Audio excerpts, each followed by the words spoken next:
Every week, the Payne family cuts straight to the real financial story. The one question, Bob, everyone's asking is, are we in an artificial intelligence bubble?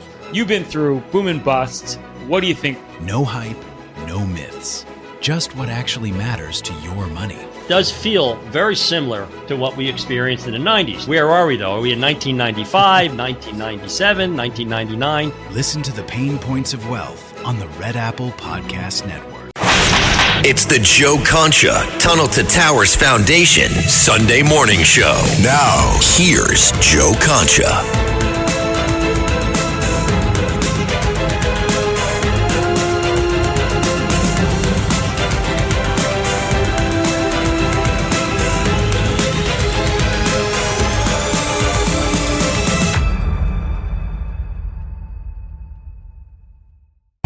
Welcome back, everybody. All right, let's bring in Gregg Jarrett. He is a legal and political analyst for the Fox News Channel, author of Trial of the Century. You can order that on Amazon. Also, the Constitution of the United States and other patriotic documents collected and explained by the aforementioned Gregg Jarrett. Greg, how are you?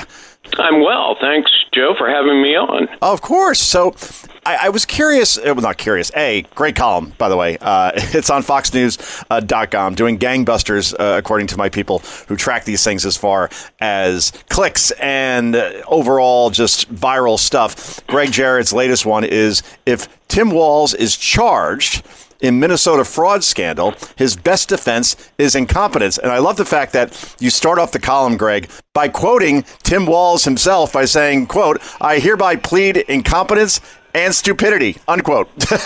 So he once did say that, and that may end up being his defense, I guess, Greg. Tell us more about the story. I mean, let's call it the knucklehead defense. You'll recall famously that during the vice presidential debate, he confessed that he is a knucklehead. No truer words were spoken. You know, those are his words, not mine. So he has a reputation for incompetence, and I go through all the incidents of it in my column. And look, there's no evidence that he was directly involved with the Minnesota Somalian fraudsters. However, his actions to protect them, to go after whistleblowers, to discredit all of the fraud reports that were well documented, brings the potential of criminal charges against him, in particular, conspiracy to defraud, aiding and abetting, and accessory after the fact. If you have a duty as a public official to pursue people who are committing fraud, and instead what you do is cover it up and essentially run a protection racket for them, you're an accessory. Yes. And so, you know, look, the DOJ has sent a phalanx of lawyers to Minnesota, and I think they're going to inevitably weigh, should we bring charges against Tim Walz? And frankly, I think they should. And they probably will, from what it looks like. And we're talking to Gregg Jarrett, Fox News. That's the thing, right? I mean, you have Walz basically blaming white supremacy or, racism for going after. Again, it's almost all Somalis that are running this fraud scandal to the tune of 9 to anywhere, maybe up to $20 billion. Unthinkable numbers, especially within one state government. And I always go back to this, Greg. What if this occurred not in Minnesota, but in the great state of Florida or Texas? And you had Ron DeSantis or Greg Abbott as governor. I have a feeling we'd see a lot more media coverage around that. Oh, absolutely. And look, in Minnesota, the local media there are basically progressive liberal Democrat handmaidens. And so, there was this very clever sort of quid pro quo going on. Tim Walz and other Democrats viewed the large Somalian community as gold in terms of votes. And so instead of taking action against those committing fraud, they sort of protected him in this culture of permissible fraud. They gave them a get-out-of-jail-free card. And, that is a protection racket. It's quid pro quo. Instead of the currency being money, the currency was votes. We won't go after you if you support us with your votes.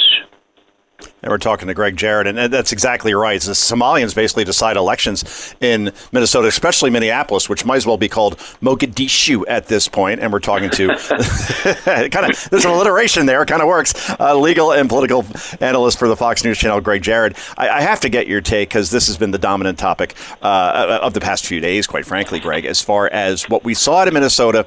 And I was always waiting for the body cam footage to come out. And ICE agents don't wear body cams. I almost wish they would at this point, given everything we're seeing with all these ramming attempts against them, the threats through the roof. They've even been shot at as well. Very little media coverage around ICE agents being attacked. But now we see what happened to a woman, a 37-year-old woman who disobeyed orders from ICE agents, was instructed by her wife, drive, baby, drive. You see it on video. She hits the gas. She clearly hits the ICE officer. He wasn't seriously injured, but at the same time, at that point, when there is a 3,200% uprise increase in rammings or attempted rammings of ICE officers in this country in the last year. Yeah, you're on the lookout for that because, as you know, Greg, a vehicle can be a deadly weapon. But after seeing that one definitive video, and I call it a definitive video because there appears to be no ambiguity as far as what happened, I'm still seeing over the weekend, Greg, I'm seeing Democratic lawmakers and even those on the left in media saying that this proves nothing.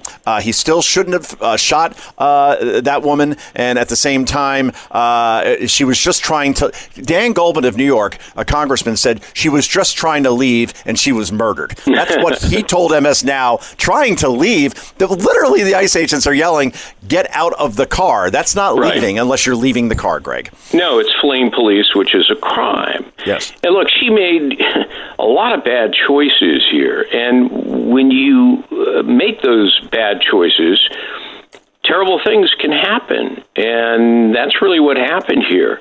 But you're right, this video corroborates what the feds have been saying, that the driver, Renee Good, and her wife were taunting ICE.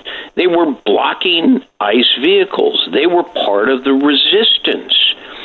And then she was told repeatedly to get out of her car, and instead of complying with police as the law requires, regardless of whether you think the stop is justified, she refused.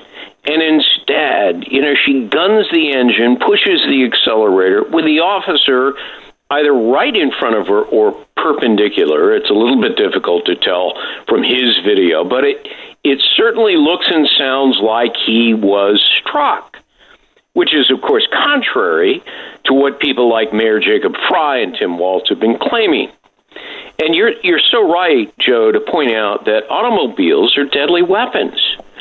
When you press the accelerator, it's the equivalent of pulling the trigger of a gun. Yeah. Dangerous instrumentalities that can kill people. So the argument for justifiable self-defense does seem credible, and I don't think the feds, who really have supremacy and jurisdiction, will bring charges. And we're seeing that the FBI, Gregg Jarrett, they obviously have their investigation going on. But now we're seeing Minnesota officials led by Keith Ellison, who has his own legal problems right now. He's saying, no, we're going to run a local investigation of this as well. It's interesting that, here you have Minnesota officials like Walz, like Mayor Jacob Frey, like Ellison, saying that they will not cooperate with ICE in any way, shape, or form up until this point. And now suddenly they're the ones who are going to investigate the very agency that they would not support. Quite the contradiction. In the end, who wins from a legal perspective? The legal analysis, the final conclusion of the FBI and the feds, or local government? The federal government prevails. Okay. And that's in the Constitution. The state may try to bring charges, as Tim Walz seemed to vow. Well, Timmy, good luck with that. Because a federal officer is immune from state prosecution as long as he's acting within the scope of his lawful federal duties. And stopping a motorist who is obstructing ICE, well, that's a lawful duty. And the Supremacy Clause gives federal law priority and precedent over state law. And in fact, there's a statute, I think it's 1442, that would likely move any state prosecution to federal court. Gregg Jarrett, in his opinion piece doing gangbusters on foxnews.com, if Walz is charged in Minnesota fraud scandal, his best defense is incompetence. Go to foxnews.com, the #1 news site in the world. So a lot of traffic there, and Gregg only helps in that cause. And Gregg, we really appreciate you joining us on the weekend. Thanks so much. My pleasure, Joe. Thanks for having me on. Absolutely, sir. And we'll be back to wrap up this puppy on the Joe Concha Tunnel to Towers Foundation Sunday morning show in just a moment. It's the Joe Concha Tunnel to Towers Foundation Sunday morning show. Every week, the Payne family cuts straight to the real financial story. The one question, Bob, everyone's asking is, are we in an artificial intelligence bubble?